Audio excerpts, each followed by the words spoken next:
for those of us who follow the Middle East closely, I wanted to start with a question about coverage, because the coverage in the media seems really uneven. Certain topics get a lot of play, certain topics get completely ignored. And so I wonder if you could sort of, since your coverage is so different and rich and covers a wider range of topics than tend to be in a lot of the media, if you could walk us through how stories get done, if you pitch them, if they're pitched to you, if there's tensions around certain topics. Right. You know, it's interesting. I think even, and this is something I was going to ask you about, I mean, I think if we look back to, to our careers, maybe over the past 15 years in the Middle East itself has seemed to change so much to me. I mean, at least as a reporter trying to relate to it, to relate to my editors, to relate to the coverage. And, I remember, I think in the beginning when I started out, it was more of a, I tried to be more systematic in some ways about reporting. But I think, I'd say in the past 10 years I've just come to a realization that you can only be so systematic as a reporter, as a journalist. And if I look back to the coverage, the past 5-10 years, I think it more is about, trying to find narratives in some ways, less being, maybe systematic or methodical and trying to approach it in a complete way. I'm kind of struggling for words here, but trying to find the stories that are going to relate to the readers the most. And I tell you, I struggle with it right now more than any other time I have, because it's obvious that interest, or readers' interest, let's say, the people who read the newspaper I work for, there's not as much interest in Iraq. There's an administration that doesn't want it to, be a priority, to be maybe a part of the agenda as it was in the past. I think there's a weariness on the part of a lot of people, and that's made it, at least for me, even tougher these days to come up with stories. Or, and we use that word story to come up with those narratives that are going to be compelling and that are going to be that are going to capture a reader's attention. And so I have to admit, I'm kind of struggling right now. And do you find yourself with editors struggling, pushing stories that they're skeptical about? I think there's no question that editors themselves are no, I'm speaking about Iraq because I just got back from there a few weeks ago. I mean, I think editors are weary of Iraq, and that's frustrating to me, I think, as a journalist. And, even, I think there's, some moral problems about that of kind of abandoning the story in some respects. But then on the other hand, I think, I work for a place that it's the only place with the resources to still cover it, in a way. I mean, there are other people there, but resources are dwindling across the board, and that's, I think that's going to become a bigger issue in some respects. I mean, is there the money out there to even do the journalism in the first place? It's going to be... When you're in Iraq, do you find people sort of coming at you with stories, cover this, talk about this? Because the dominant narrative for the Middle East in general is, an area of conflict and unrest and turmoil and clashes, et cetera. Are you able to push stories that sort of go against the grain of that, or do you really have to be about, we're sending you to Iraq to cover the conflict and the war and the state of things, and then you'll come back? Yeah, I think it's an interesting question. I mean, I think conflict is the narrative out there, and for good and bad. It's interesting. I tell you, since I've worked at the Washington Post and now at the New York Times, it's remarkable to me. I've only been assigned a story maybe a handful of times, 2, 3, 4 times. It's really rare to be assigned a story. I think there's a notion of both newspapers that the correspondent on the ground, should figure out what they want to cover, what they want, what stories they want to deal with and what stories they want to cover. There's a lot of freedom in that. It gives you, opportunity to, try to come up with something different. But then I think there's also an expectation that that you're going to understand what readers are, editors are interested in as well. So I think it's kind of a mixed bag. I wonder how, like when you, as an academic or as a scholar, I mean, when you see the, let's say the daily coverage of the New York Times, I mean, what would be your impression as, as someone coming from a different perspective?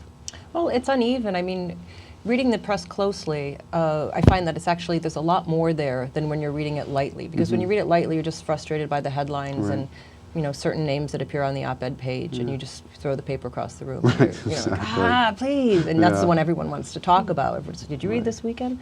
But when you read it closely, I mean, there's actually a lot more there than, initially just the headlines capture. If you read through the stories, I find that there's a lot more there, and I have, more respect for, since 9/11, having read much more closely in more papers, I really realize there's more than just a few journalists that are really trying to do serious work.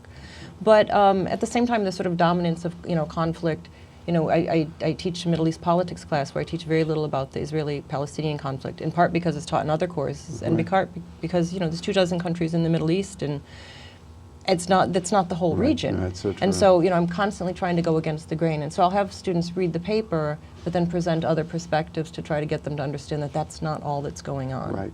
And I feel I have an obligation to the region as well as to my students. And I thought it was interesting when you mentioned that there's a sort of moral issue about abandoning Iraq or abandoning, certain conflicts, particularly from the United States perspective. But do you feel a responsibility towards the people in the region, towards your readership? Are there tensions there?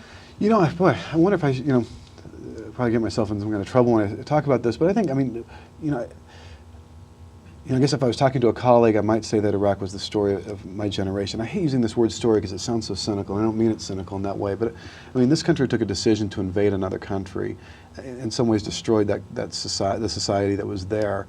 100,000 dead. It's just, when you talk about the scale of what happened and what a decision that this country took unilaterally on its own, and the repercussions of that. And I think it's, I have to say, I think it's somewhat galling that, when I first got there in the end of, or so let's say back after the invasion, there was probably 300 journalists, and today there's maybe 15.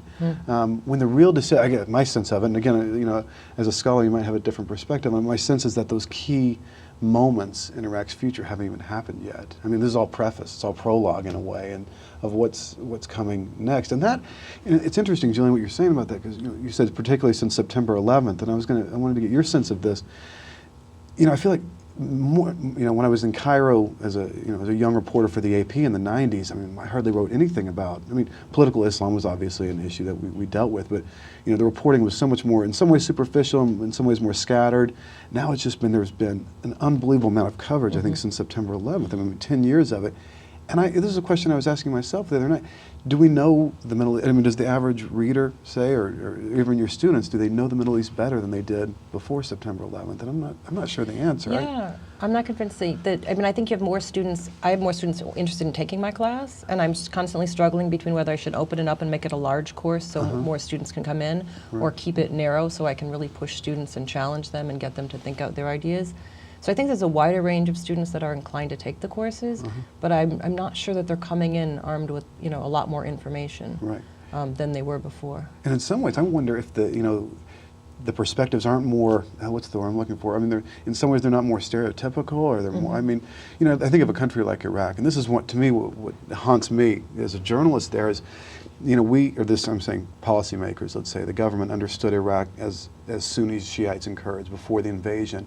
And through a series of policies, of decisions, of 7 years of creating a new political, body politic, we've actually made that cliche, that stereotype, the reality in some ways, which is just overwhelming. I wonder, and that's one thing I kind of think about with all this, a country like Iraq, a story that we've just, one editor remarked to me that no story hasn't been written about that country at this point. And I still don't think we have a real grasp of what it was, what it is, and what it's becoming, and it's very frustrating to me. Right. No, I think that's the case. So with the Arab-Israeli conflict or the Israeli-Palestinian conflict, there's this sense, and there always has been among students and a lot of the public, that these people have been fighting each other for thousands of years. These sort of deep essences of who these people are clashing with each other. And so what I find which of course is absurd. It's a political problem, and you can trace how those tensions have emerged and evolved over time. And so, for example, you're talking about the notion of Shias and Sunni and Kurds. There's this sense that these are these also sedimented identities, group identities out there. They're salient, they're long established, they're deeply rooted in the soil even. And these people have been fighting each other forever, and we know that from Lebanon, and we know that from, fill in blank of your conflict, that these people just fight each other. And of course that's not accurate as well. And so one of the questions I had, thinking about Lebanon and applying it to Iraq a bit, is that, during the Civil War, for example, there was the 15-year civil war in Lebanon, there was no conflict between Muslims, between Sunni and Shias. And yet today, Lebanese are remembering those conflicts as it's always been fighting between the Sunnis and Shias. And similarly in Iraq, we're talking about, they're never going to get along, that's why we have to come up with this system, when in fact the political structures are making those identities salient. And so I'm wondering if you've seen that the sort of almost making those identities more real and more politically powerful than they were before?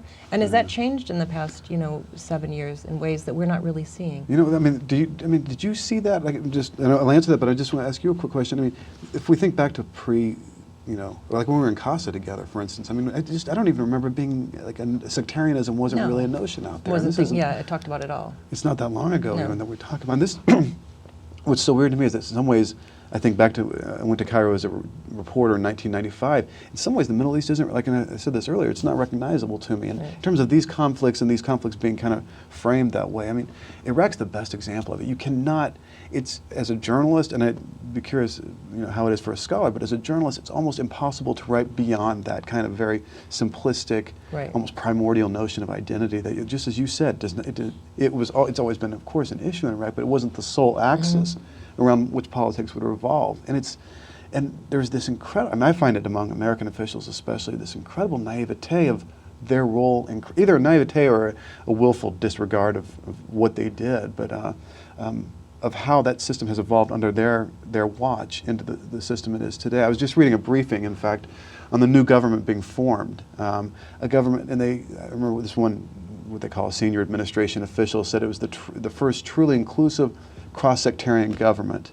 in Iraq's history. And, you know, I looked at that and I said, you know, the argument you can make is that's the first truly sectarian government. I mean, for the first time, it's basically every position in that government's been divvied up, you know, depending on whether you're Sunni, Shia, you know, or Kurd.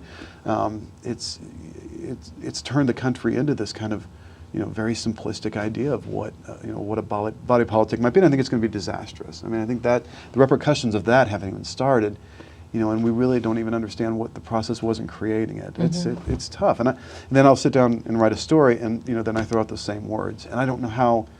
I mean, my challenge is how do you get beyond that 1,100 words? And I'm not sure the answer to that. I mean, how, you know, as a scholar, I guess, how would you, you know, what would you see as the approach to, like, you know, making sense of that or understanding that changing kind of notion of identity? Yeah, I mean, so I'm not quite sure how to answer, but one of the things that comes to mind is when I was talking to people in the mid-90s when I was doing my field research in Jordan and Yemen, where I was there for a long period, talking about Hawiyya, which is, you know, identity. As just everybody assumed it was your identity card. And you go, no, but your identity. And they're like, well, it's here, you know, and that didn't mean anything else. So true. And in Jordan, this last trip, people were talking about Hawiyya in a sense that we talk about it. You know, are you identifying as tribal? Are you identifying as a member of this region or this camp? That's very interesting. And I was like, wow. That's really interesting. You know, we've ruined you. Academics, this is terrible. But and how orchestrated, I mean, I don't know how in the case of Jordan, but in Lebanon and Iraq, it is orchestrated.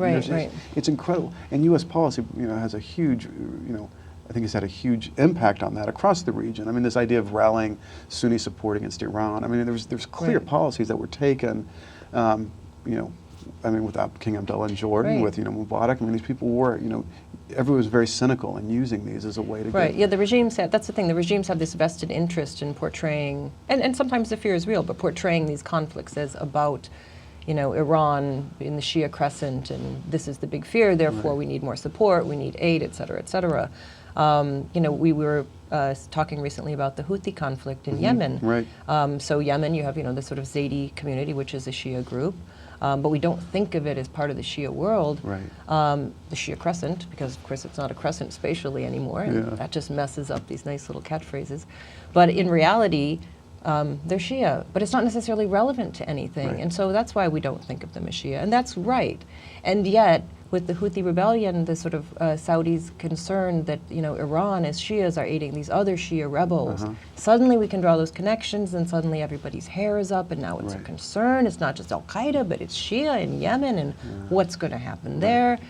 And so I think, you know, a lot of the rhetoric isn't just, you know, superficial descriptions. It actually ends up taking political force. Absolutely, absolutely. And then the cynicism behind, I mean, just like you said, as a way to, like, for the Saudis to, you know, to go to the Americans and complain about something. The same thing in Iraq, in the sense that, you know, any support for a Shia constituency becomes default support for Iran in that country. I mean, and people fall into that game. I mean, I guess I wonder what, you know, you look back. I mean, going back to even the note, like what Sadat would have done after, you know, after the death of Abdel Nasser, in trying to kind of court the Islamists or try to, you know.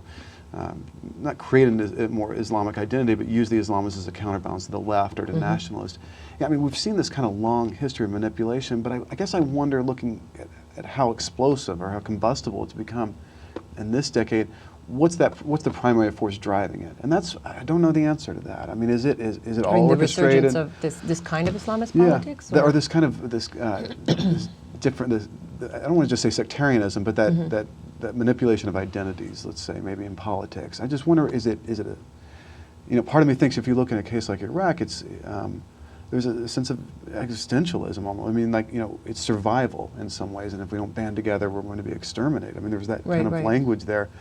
I mean, Lebanon would be in some ways the same, but is this coming from below? Is it being manipulated by powers that be? I wonder what's the primary force kind of driving this.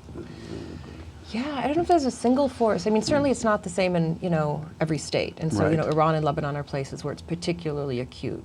I think in Yemen, you also have Sunni and Shia communities, and those weren't necessarily clashing as Sunni and Shia communities. They were clashing over other reasons, north-south, socialism, Islamic conservatism, what have you. But they, if they map on those lines, they can be sort of pushed along those lines. But for places where it is really strong, I mean, I think there's a couple things you have. If you create, as we're doing in Iraq, state institutions that make those identities salient, then of course you're going to have these sort of identity entrepreneurs on the ground that are going to go around and say, look, Shia, look what's happening. You have to get with me. You can't be talking to this guy over here and working with them. Our interests are at stake. Our survival of our community is at stake.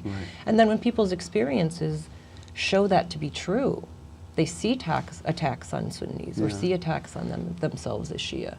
Then it's particularly problematic. When I was in Jordan, not this last trip last year, but 2 years ago in 2008, you had a lot of the refugees coming in, and it was just, that problem was just heating up. With Jordan now has some 500,000 Iraqi refugees. One of the things that struck me was the cell phone. So you didn't have, massive camps of people sort of flooding from Iraq, not knowing where they're going. Most of them, if they could get in the country, had some place to go. Not someplace great to stay long term, but they had a relative or a friend or someplace. So that wasn't immediately as visible, but it put this big strain on the system. But I was talking to a lot of them that I could find, and one guy showed me a cell phone, and he had a little picture of a sign that basically said, Shia scumbags, come back here and we're going to, in Arabic of course, come back here and we'll kill your family. And his brother, they left the one brother behind, and the brother had sent him this picture of their front door. And that kind of, we don't think of refugee flows as having that kind of immediate information exchange. We think of the refugees as we do in Darfur, the sort of the poor, destitute people flowing across the land, going to who knows where. And these are, equally devastating. But I wonder if have you found any ways in which this kind of media information exchange has changed politics in a way? I think it's if somebody asked me what's the most dramatic impact on Iraqi life, other than the war, obviously, it would be cell phones. That's the one tangible change in some, I'm overstating it there, but its repercussions, reverberations across Iraq is just vast. And I see it, I tell you, I'm not sure how profound this is or insightful, but there's almost this kind of, I think, culture that's grown up around, how do I put this? I was spending a lot of time in a small town called Dhul-U'ayya, and for the past 7 years I've kept on going back there, and it's always struck me as such a compelling place because it was in the very early part of the occupation. The Americans invaded it, 2,500 troops went in, and then they left. But they set into motion a sequence of events that transformed this town. This very small example of intervention, it's a footnote to the war, nobody even remembers the name of it, but it set into this motion anyway, and it's a long story, and the reverberations continue until today. But it always struck me this, again, talking about media and communications, is there's almost a cult around, everyone would remember the violence through cell phone pictures, and that was the way people related to it, and it was, these were gory pictures of beheadings, and I always, when I sat there and talked to people and interviewed them, I wasn't sure, was this to remind themselves of the horrors of what happened? Was it the way to keep them, in some ways to keep the fight alive, as a warning? But there was a cult of these, there was this kind of fetish about these pictures that I found very... That they share with each other? Yeah, absolutely. Share, and they bring it to you, and somebody else will bring their cell phone in, and videos the same way. I think it did propel the war in some respects. I think it did. It mobilized people in some way, in disastrous ways. But it's a profound part of the conflict there. Kind of remembering. Absolutely. Or not wanting to be forgotten, if not remembering for themselves, but evidence to whomever that this really was as bad as it was. Right. I think of another kind of, this is a different take on it, but maybe when people are too smart with the information and media. There was this campaign in Lebanon where they were trying to fight against the sectarianism, fight against sectarian identities, and they put up posters saying this apartment for Maronites only, parking lot for Sunnis only. And then they'd have they have a poster with names on a doorbell, and they'd all be a specific sect. And this was how ridiculous it was with the idea of the campaign, but it touched too close to home, and everyone thought it was real. And I just thought it was a spectacular insight into how charged those identities are right now, and combustible. I keep using that word, but I think it's combustible in some ways. Do you know in Yemen? Because it's interesting that you mentioned Yemen. I mean, one question I have for you on that was: does the state manipulate this stuff at all? I mean, it's like you said, it is it's a diverse country in a lot of respects, and it hasn't been at the center of these sectarian conflicts in Iraq and Lebanon. But do you feel the state ever uses that as a way to solidify its standing or to buttress its support? Yeah. I think it does on a local level. Like I think in various conflicts they'll talk to certain groups in a certain way, but the state isn't on message for the most part. There's just not a coherent message. And in Jordan, there's literally messages. There's, Saatchi and Saatchi $1 million campaigns of who we are and let's all get along. And of course there's policies that, reproduce tensions between Palestinians in Jordan and others, despite the government having these very slick campaigns. But in Yemen, there's no talking points, nobody's on message. So I think in certain contexts, there'll be a certain message put forward, and another, over 2 minutes later over here, another message put forward. And for a long time, Ali Abdullah Saleh hasn't been busted, and others haven't been busted and held accountable. Right. We hear multiple messages here, but in Yemen, everyone's not necessarily hearing multiple messages. Yeah. So the first Predator drone assassination, there was a funny thing where Ali Abdullah Saleh said that he didn't know anything about it. And he disavowed knowledge of it, and then that seemed to be such a disastrous thing that he turned around and said, "Oh wait, no, I did know about it. I just didn't agree." And because it was worse to not know about it. Right. And so the WikiLeaks documents talking about the ways in which he was in fact, on one hand supporting it, encouraging it, and accepting the United States doing it, on the other hand sending these mixed messages. It comes to this real tension. I mean, that regime is not. I don't want to say it's a falling apart regime, because I think that gets way overstated. Yemen's falling apart. I don't think that's right, but it's not as I guess on point, on message. Everyone's not tight. There's not single focused. It's partly survived because it's decentralized. Interesting, right? Because it's an ability to let this group have some control over this issue, and let these groups. And so it's more of a management state in a lot of ways, as opposed to a strict top-down state. But I think there's.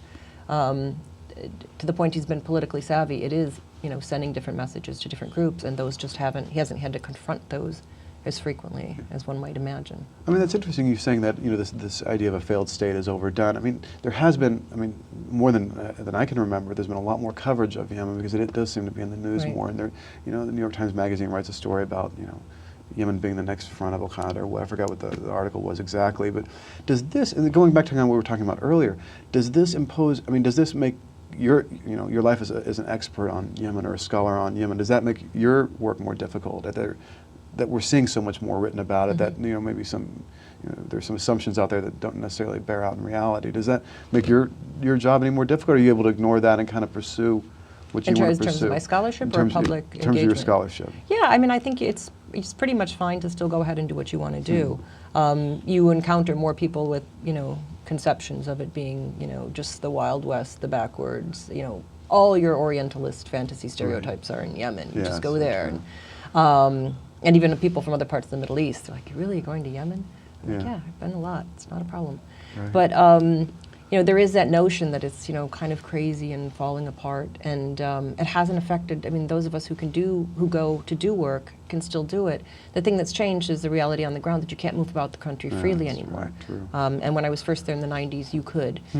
There weren't necessarily roads. You had to hire somebody with the SUV to drive you there, but you could go anywhere you wanted. You can't now, because the government can't really ensure your safety. Right. And so, to get from, to Aden from Sana'a, there's multiple checkpoints, and they're going to check your papers and make phone calls at every checkpoint for your safety. Yeah. So that really has changed, and that's sad.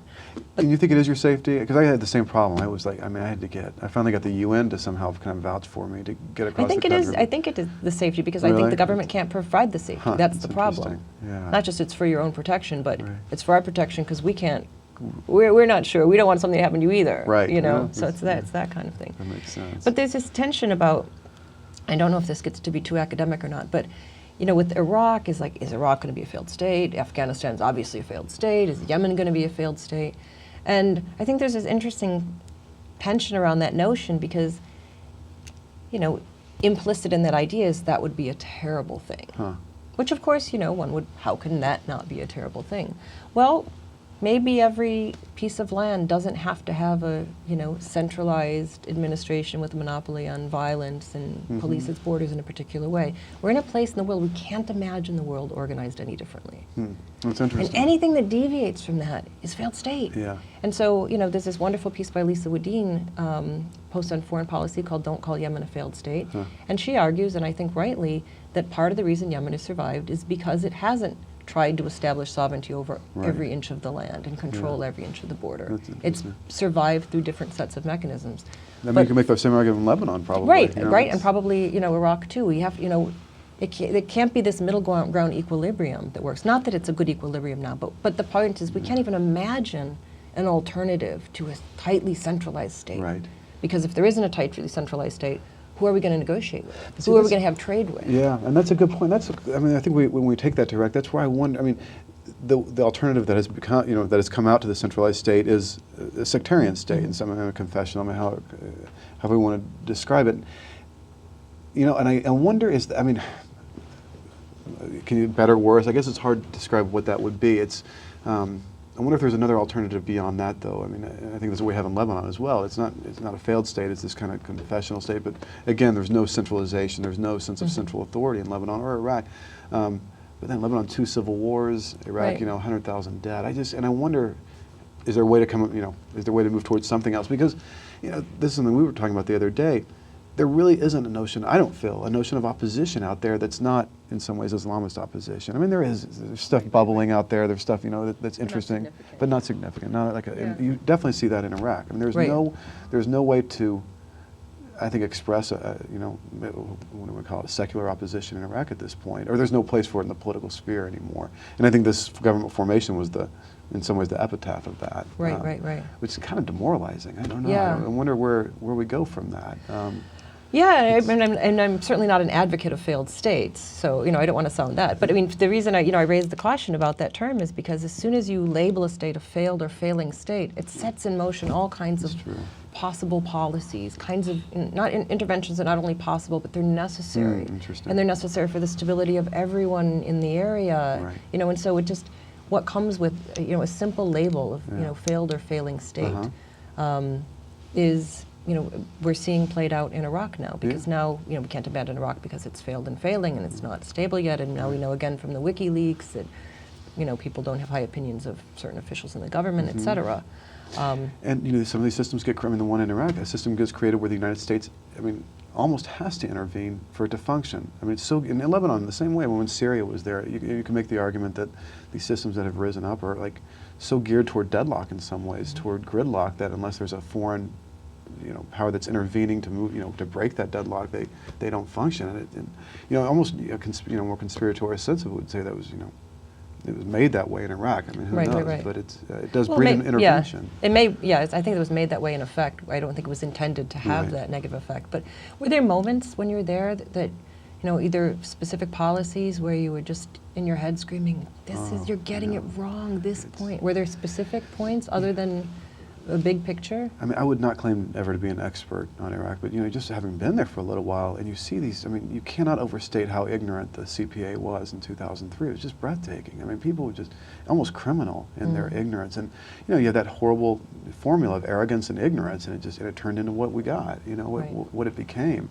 You know, I think a lot of the people these days, especially the State Department in Baghdad, will kind of pride themselves on, understanding the country a little bit better, having a little bit more background, but they're still incredibly isolated. I mean, just remarkably isolated. Where the embassy spokesman had never seen Iraqi currency. I mean, it's that level of of disconnect from the society around them. They really, but there's one thing I think that there's an irony. I mean, I just find you hear this from the military and embassy officials a lot more these days, where they'll say, "Oh, we were lying back in '04 and '05. We weren't telling the truth. Sorry about that. Now we're telling the truth." And I almost actually try to figure out a way to write that story, like Right. now that they're admitting to their sins, and they certainly didn't back then. But now there's a notion out there that we understand it better than Iraq's neighbors. We understand Iraq better than Saudi Arabia. We understand it better than Jordan. Although Jordan, definitely punches above its weight in Iraq. I mean, it has a huge amount of influence in Sunni politics in Iraq. But so there's the idea that they understand it better than any of the neighbors, but they still won't take responsibility for what they did to make it that way. And it's a tough. I'm not sure why I find that so galling, but I think it's almost there's no reflection on what American power represents, I think, in that country, and it's amazing to me. The point where, and then they'll fall into, like we were talking about earlier, they'll fall into these definitions and these notions and these ideas that don't really hold up. Like that same briefing that I was talking about, where they talked about a non-sectarian, truly inclusive government, they also said that Iraqiyya, this list that was loyal to Iyad Alawi, was a cross-sectarian list, but Sunnis voted for it, therefore it's a Sunni list. Which is just, I mean, when you think about what that does for this, the realm of action or this sphere of what we can do. To be honest, I don't know who was one of the. I don't know who it was. It's a senior administration official, but I didn't get the name. I was reading the briefing itself. Yeah, U.S. administration official. And the Americans were drinking scotch with these guys. They were incredibly involved in how these negotiations went out. And they knew what they were doing, but they weren't. I don't think they ever reflected on what they were doing in some ways. And so we got this default system that the alternative to a centralized state is fills this void of anarchy, but is probably setting the country up for some notion of civil war. Why can't you write that story? Well, you try to write that story, and I actually wrote a week in review about it, about the sectarian system that was being, and I don't think anybody read it. I mean, it wasn't all that interesting when I read it. I was like, I probably should have, and I tell you, part of me, it's kind of, I don't know, I shouldn't probably say this, but I get so frustrated not, you see these bigger forces at work, but as a journalist, I think you have to find the narrative to tell that story. Otherwise, you can't tell it. And you might try to do it in the Week in Review in the New York Times, but I'll tell you, the story that I found, I got very frustrated in August when there's all this talk by the administration of combat ending in Iraq, and it's silly and it was ridiculous, and we all knew they were lying, and you try to write it as much as you can in the story, but anyway, the paper wanted to use that as an occasion to tell a legacy story, like what are we leaving behind kind of idea. And the story I got, this is one of the few instances where I got assigned a story, and the story I got assigned was death, basically. What were the costs of this war? And I knew that, I could try to weigh in on numbers, I could try to do something authoritative, somehow to really understand what happened. And I just feel a weariness on the part of readers and the part of Americans about death and numbers in Iraq. And I ended up doing a very long story just on one family trying to find their son, trying to tell the story that way. And actually I think it was more effective. And I don't know if it's becoming older, becoming more cynical, but I think when I first started as a journalist, I really did want to in some ways translate scholarship into the newspaper. And I feel like at this point in my career, I've gotten to the point where I think that I'm only going to relate to my readers about the stories that I care about if I can find the right story to tell. Mm-hmm. And it's a different approach, definitely. Have you found yourself, as a scholar, since we were students in Cairo, have you found the approach? How you see your work, the goal of your work is changing? Yes and no. I mean, what's interesting is now with, blogs and other outlets available. So Merip, I write these online pieces for Middle East Report, which are, essentially, 4,000 words. Essentially, if I added a nice theoretical framework and lots of citations, it could be a journal article. Right. But I can do them quick. I don't have to, I can, get rid of all that, just say what I want to say. I don't feel like the arguments are simplified in any way. And they can reach a much larger audience and much more quickly. Right. But it's a different kind of writing in some ways. You're writing to make a timely point about something that happened last week or last month, what's going on now. And it's written for scholars and students and also for journalists. Initially, the Middle East Report Online was created to try to reach journalists, to give them, who are thirsty for some alternative framework, to give them something bite-sized, digestible, but really meaty and a different take on things. And I think we've had a lot of, Merip has had a lot of success with that. But with that, and then blog pieces we can write, which are closer to 1,000, 1,500 words. I mean, for scholars, 500 words is an abstract for a 10,000 word article. So writing 1,500 words isn't just, it takes a skill to learn to write well, to decide what to say, how many points you can make. Partly the way I was trained, my general approach, which is pretty ethnographic but very interpretive. There's all these sort of qualifications and gray areas, and you can't do that when you're writing in a short piece because it's just going to be all digressions and no point. And so it's actually taken, I've had to learn how to write in that way, and I've only done it a few times. It's not something that I prioritize, but it's very different from the book that I've been writing, which is going to cover protests and policing in Jordan from 1946 basically to the present.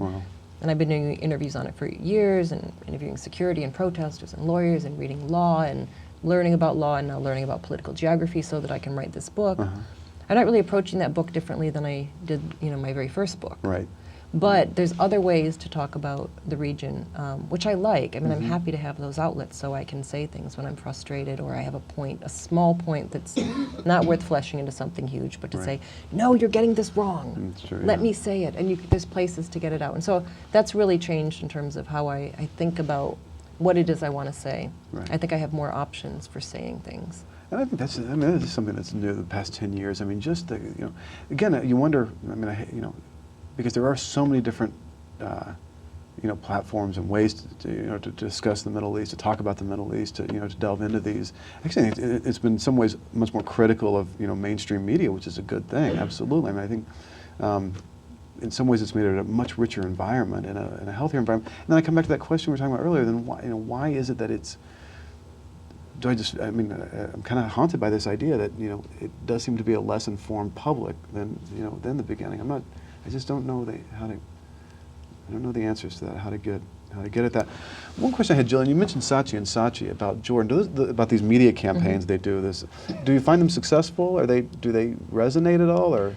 Yeah, that's a great question. So not the most recent one, but there was one in, I think, 2005 that was Al-Urdun Awalan. Yeah, I remember that. And there was a campaign in Egypt way back in I think the 70s under Sadat. I'm not positive.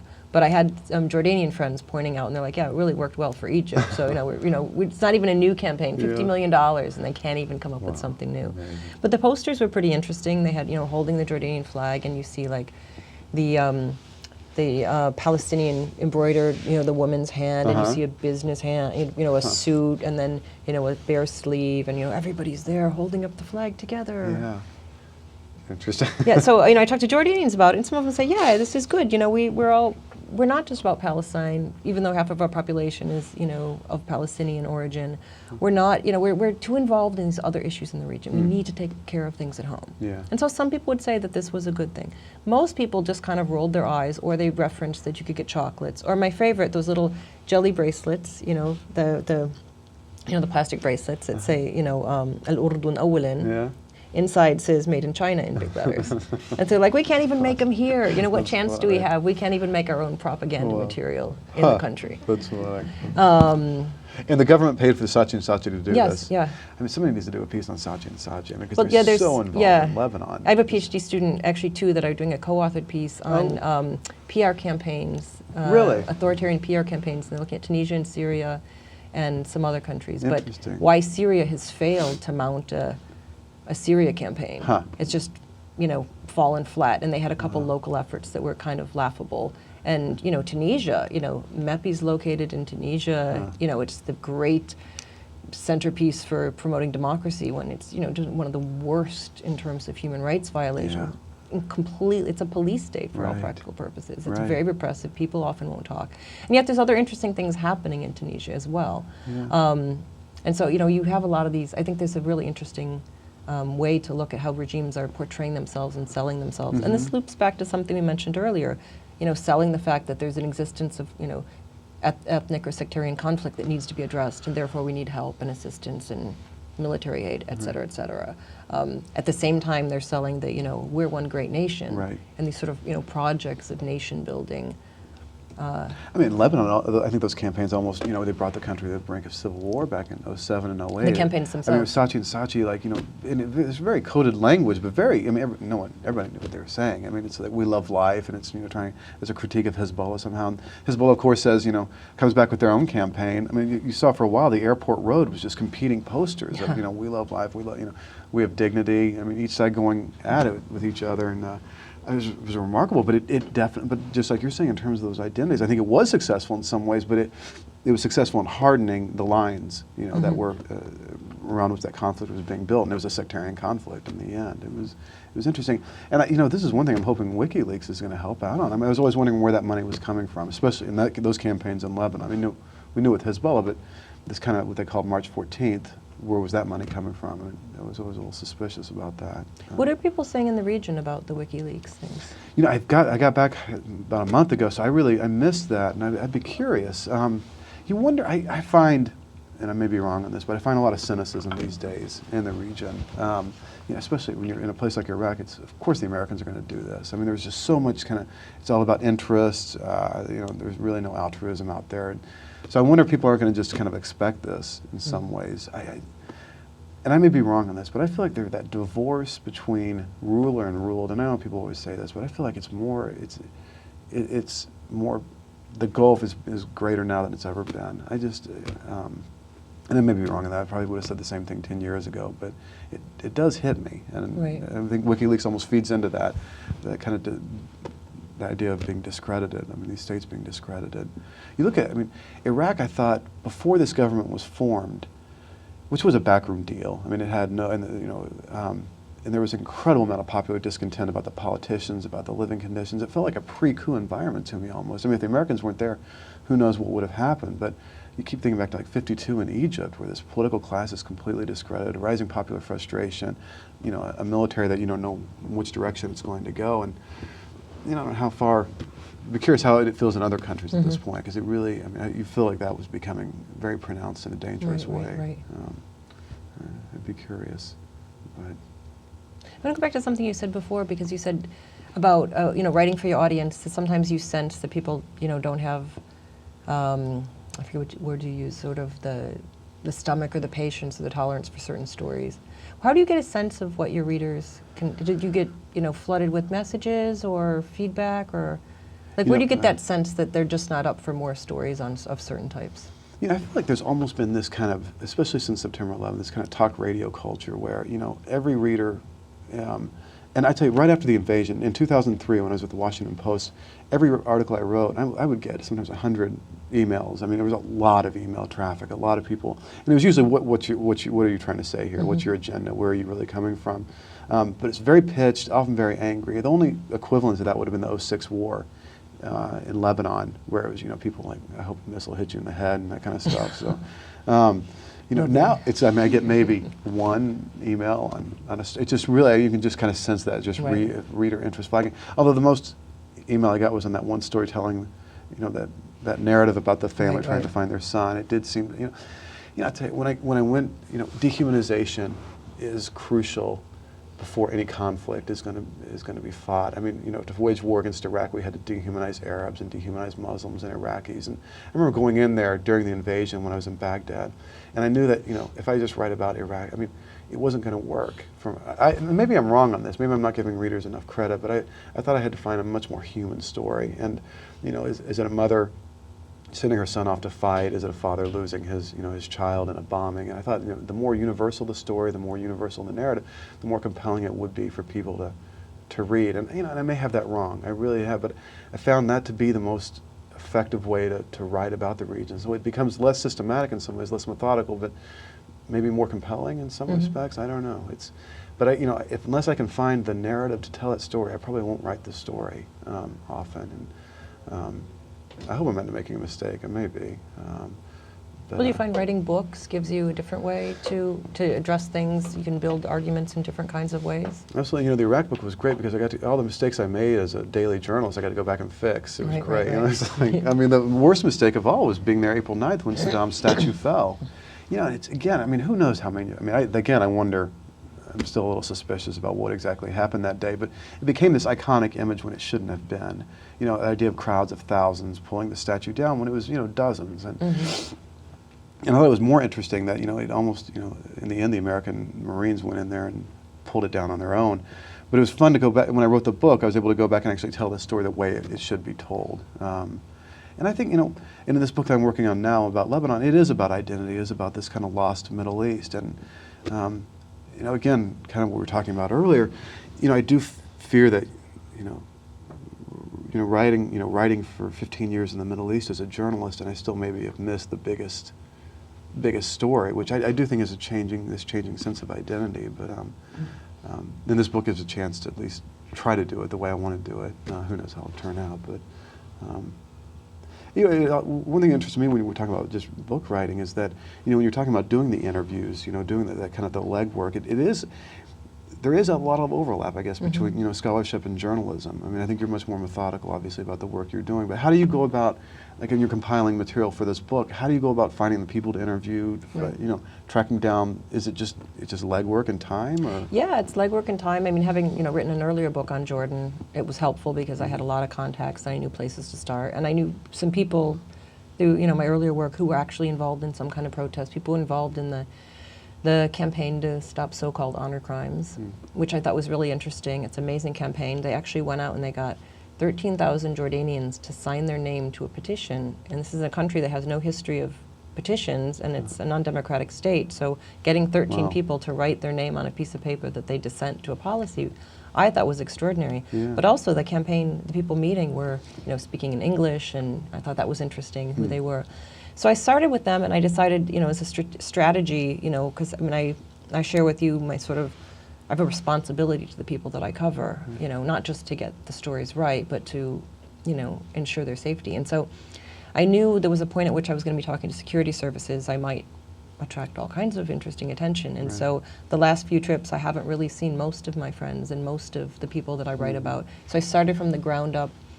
Protesters, people that have been arrested, their lawyers, and of course they're all happy to share all the information they can because they're trying to get attention to, you know, their plight. And then I worked up from there through professional associations and political parties, and finally, you know, to the higher state level.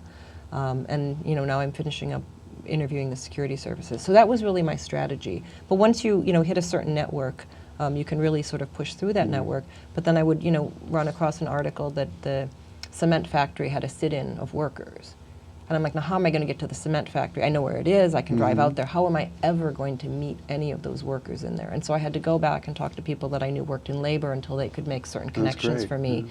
And I could do it that way. But if I knew there was a sit-in, I couldn't just show up out there and get into it, you know, get into in the middle of the protest the way I could if things were happening in different parts of Amman. Then people understand what you're doing usually when you're doing the interviews, and you know. I think so, yeah. That's it, yeah. You know, I mean, it's pretty easy to frame that the government allows you, and has since the 40s. I mean, protests are legal. Right. You're allowed to protest, and there's actually a much richer culture of protest activity in Jordan than you would imagine. It's a non-democratic state, so you imagine.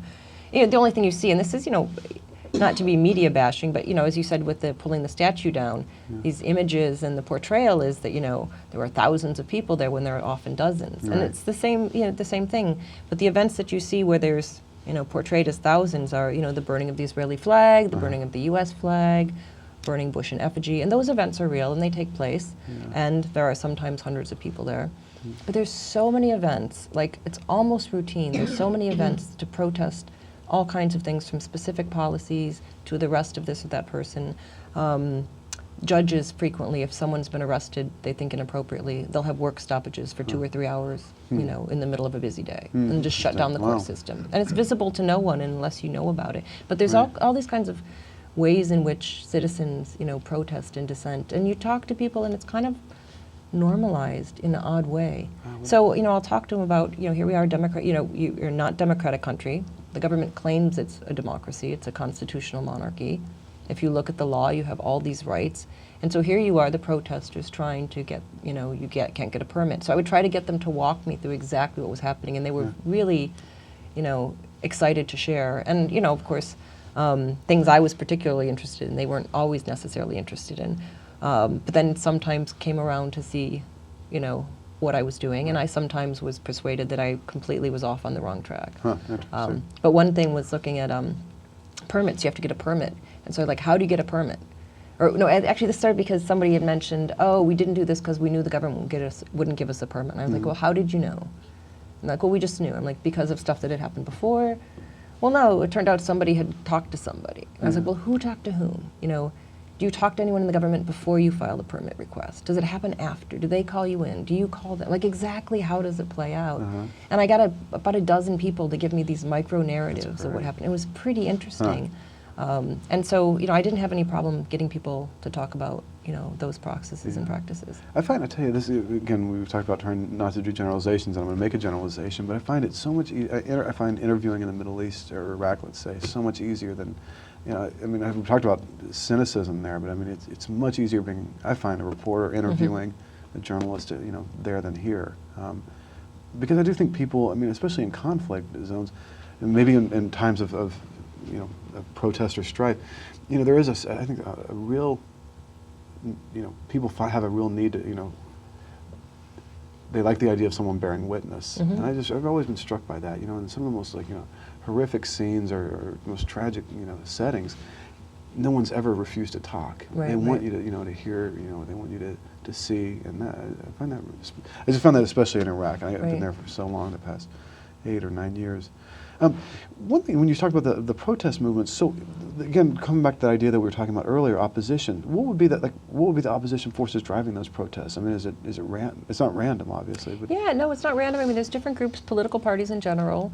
The Muslim Brotherhood and the Islamic Action Front, its political party, are still, you know, obviously main movers, but not on everything. You have, you know, small leftist groups. So I was there this past summer when the flotilla incident happened, and there were protests that were in support in front of the Turkish embassy. But there were also protests in front of the Kaludi Mosque to march on the Israeli embassy, which of course, there's a point, literally, I can point out the building, they never get past a certain point. So you can get up there, and then the riot police are there, and they have these new Derek forces, which are the sort of Uber riot police. And you know, everybody showed up, and the Islamists were out there, and they had their, you know, Ikhwan Muslimin flags, so you knew who they were, and the Wahda, the sort of the leftist Popular Unity Party, was also there. And as soon as people stopped taking pictures, the Islamists left, and it was the leftists who really stood there and really tried to push up the street. And so you find a lot of these interesting, you know, different groups there, sometimes coordinating protest events because they share an issue. There was also a huge rally at the Professional Associations complex to welcome home the 50 Jordanians who were on the flotilla. They didn't actually come that day, but it was a huge event. And you had, you know, it was very Islamic tinged. They were, you know, everybody saying prayers and everything going into it. And the leftists were off to the side, chanting and shouting.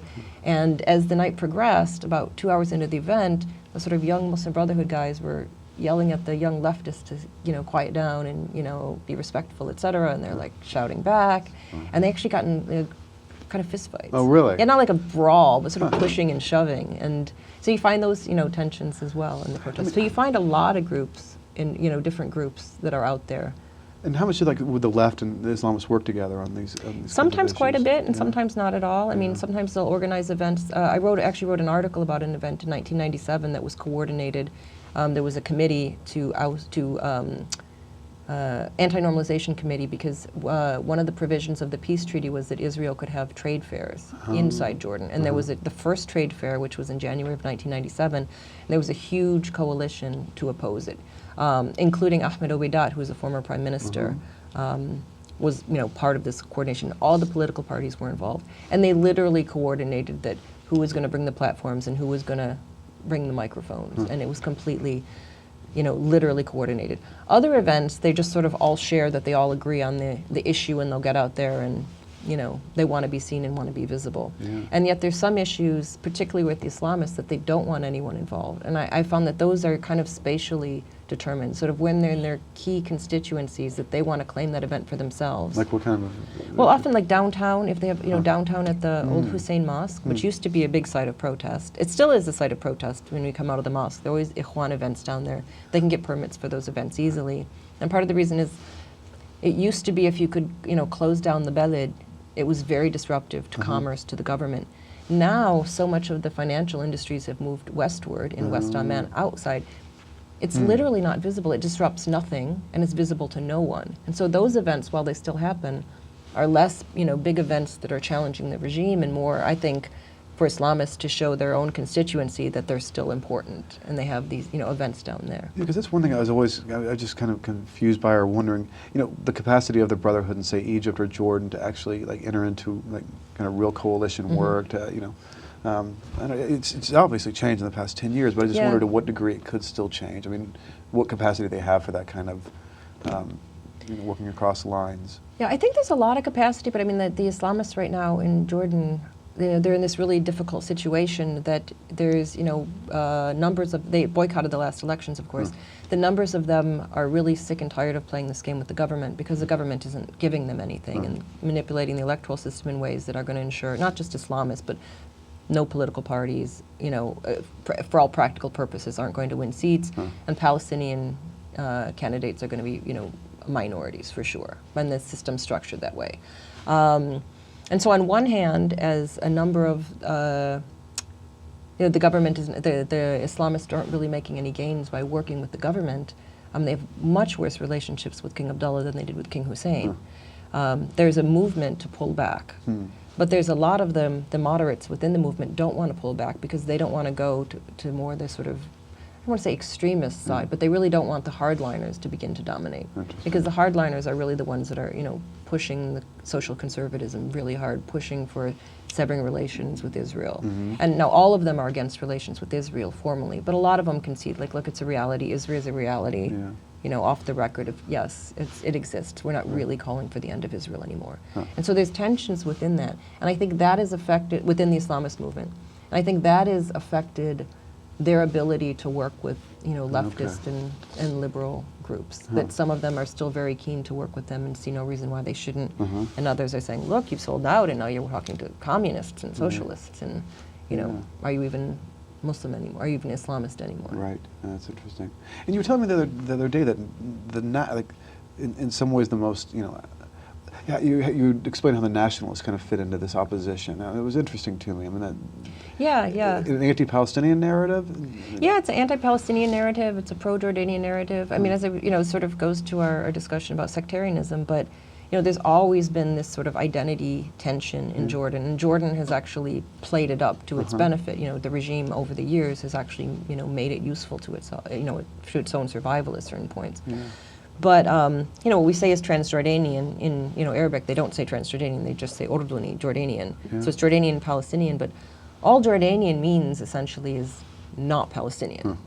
Because, the families that identify as Transjordanian or Jordanian, many of whom, weren't even in Jordan a century ago, including the royal family.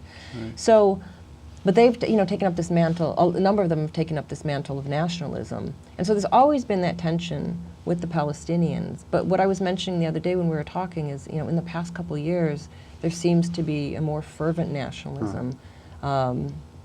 Some attacks, including, legal attacks and cases brought against people who speak out on behalf of Palestinians. They're charged with, they end up not going forward in the courts, but there's, cases pushed against them. There are a couple really prominent ones. And that tension seems to be sort of exacerbated, particularly as the electoral system has really privileged the more tribal forces to the detriment of political parties and Palestinians. People see the electoral system as producing that and sort of advancing this nationalism, this anti-Palestinian nationalism. And there's tensions even among not Islamists, the leftists differ on whether we should drop the Palestine issue or not. Within the Muslim Brotherhood, there's a tension about whether we should continue trying to ally with Hamas or just kind of, let that go. Not we're going to end it, but, whether we should make that a primary issue for us or whether we should let that kind of slip away. And so you're seeing that play out, in a number of different venues. And you have some, pretty fervent nationalist movements.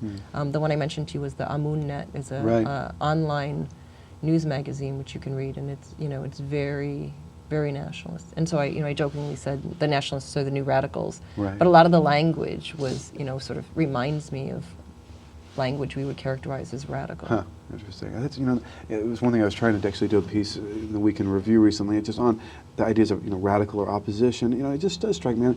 And again, this is maybe a superficial notion of it, but the Brotherhood in Egypt, and I guess we could call them opposition. I mean, they're against the government in some respects, but they seem to be more to be just trying to position themselves to be part of that government. Or, you know, the Hezbollah in Lebanon. I mean, they actually go out under the name opposition, but in fact, they're one of the, like the, you know, I think one of the key, you know, pillars of the sectarian system in the country. I mean, they, you know, they're kind of a neo-Zaim or something. I don't know how you describe them exactly, but they underpin a system that, you know, 30 years ago the opposition was trying to overthrow. It's Iraq. There is no opposition other than, you know, it's interesting that, you know, how difficult it is to define or what even opposition stands for. I mean, in none of these Islamist movements, I mean, you know better than me, they're necessarily talking about societal change necessarily, that they would have been talking about, or that groups would have been talking about in the 70s or even the early 80s. It's interesting. It does show kind of just that shift in where things are headed.